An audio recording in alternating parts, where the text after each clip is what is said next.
I only went out for a walk, and finally concluded to stay out till sundown, for going out, I found, was really going in. John Muir. Go get outside, touch grass, take a hike. Nature is therapy. These phrases we hear more and more aren't bad advice at all. They aren't without truth, especially among the increasing disconnect people have with nature. But I don't think this is the larger point Muir and many others are getting at.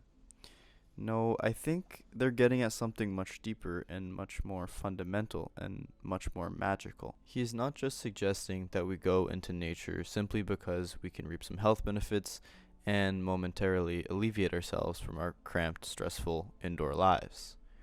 Rather than prescribing that we go into nature to extract benefits from nature, he wants us to go out into nature to learn more about our own nature.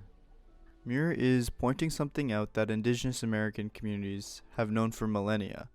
As Potawatomi author of Braiding Sweetgrass, Robin Wall Kimmer points out, in the Western tradition there is a recognized hierarchy of beings with, of course, the human being on top, the pinnacle of evolution, the darling of creation, and the plants at the bottom. But in native ways of knowing, human people are often referred to as the younger brothers of creation. We say that humans have the least experience with how to live, and thus the most to learn. We must look to our teachers among the other species for guidance. Their wisdom is apparent in the way that they live. They teach us by example. They've been on Earth far longer than we have been, and have had time to figure things out. As Kimmer is pointing out, seeing what we can get from nature fails to bend the hierarchy over nature we have created. We don't inherently know how to live. We don't know how we got here, what the meaning of life is, and what our individual purpose is. Perhaps some of these questions could be answered with a bit more clarity if we turn to the remaining species that exist around us for guidance. This hierarchy and belief we are somehow omniscient and can figure everything out has already left many other species behind. It has already left many of our own species behind. But I believe that not just one species, but an entire kingdom has been left behind when it has so much to teach us. That kingdom is Fungal.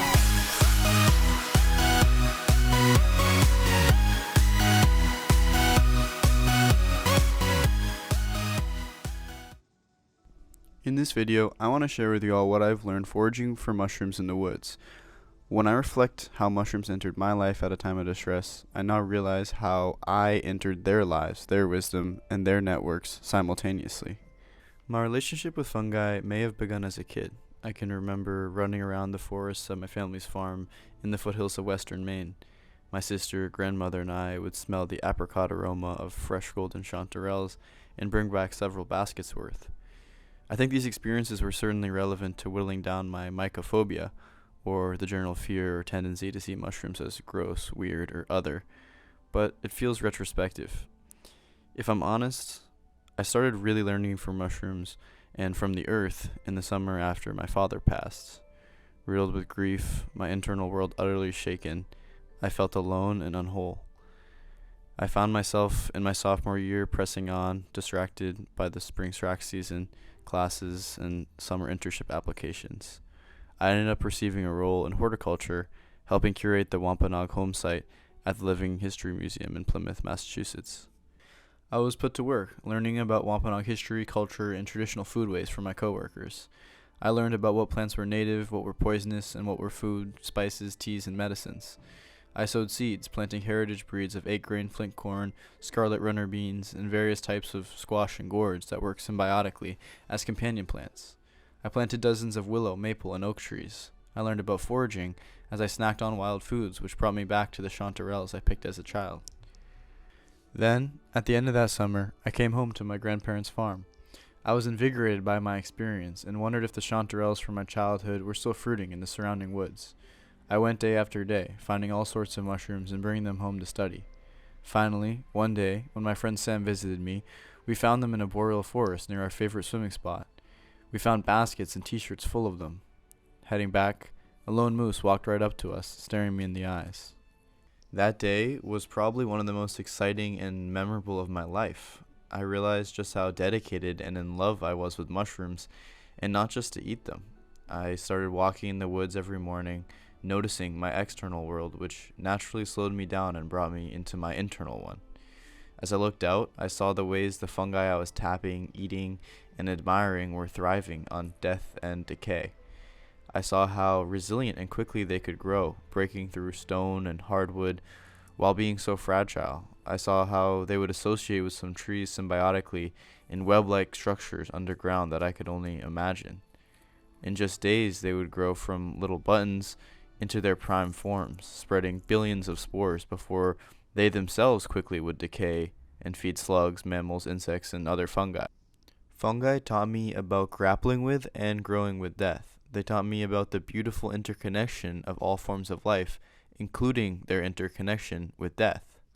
A year and a half later, I've been able to lead foraging walks at my college and have gotten many of my friends into foraging fungi. I've also had the honor to forage in some really beautiful spots with mycologists and indigenous people. The latter have showed me how the word foraging is somewhat synonymous with living for them. This idea of reciprocity, of this mutualistic relationship I have been budding with fungi, and my story of healing has been foretold by indigenous communities around the world for millennia. As Kimmer says precisely, action on behalf of life transforms. Because the relationship between self and the world is reciprocal, it is not a question of first getting enlightened or saved and then acting. As we work to heal the earth heals us.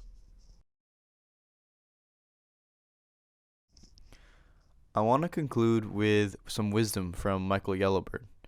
While he believes that if you heal the person, you can heal the planet, he warns of spiritual colonialism, especially as corporations have appropriated mindfulness to further their capitalist goals.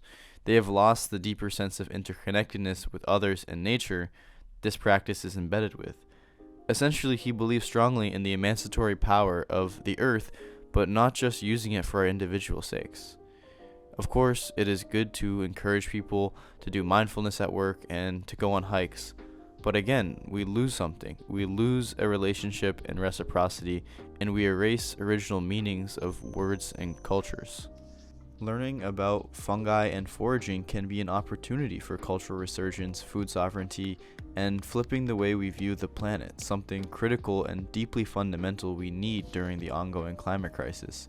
Connected to all this is what we can learn about living from fungi, the kingdom we share the closest common ancestor with, far closer than that of plants. They breathe in oxygen and exhale carbon dioxide with us. They connect through mycelium, communicating through threads incredibly closely modeling our brain's neurons and the very web of our universe. The through line through all this we need to recognize, I believe, may be the non-dual. To be human is to be fungi. To be fungi is to be human.